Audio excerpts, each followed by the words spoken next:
if you're here, it's because you chose a nude lip.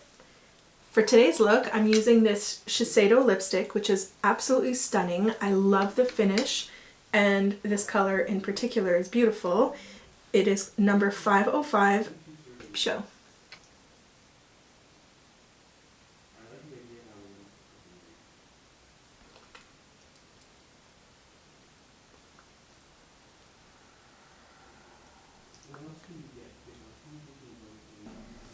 Next, I'm going to grab this Bite Beauty lip pencil in shade 20 and just help define my lips a little bit better.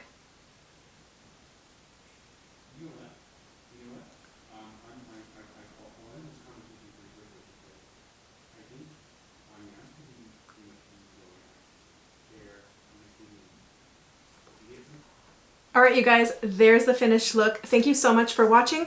If you want to see what this makeup look could have looked like with gloss, why don't you click over here? And if you want to check out the other looks, you can start all over again with this video over here. Thanks again for watching, and we'll see you in the next video.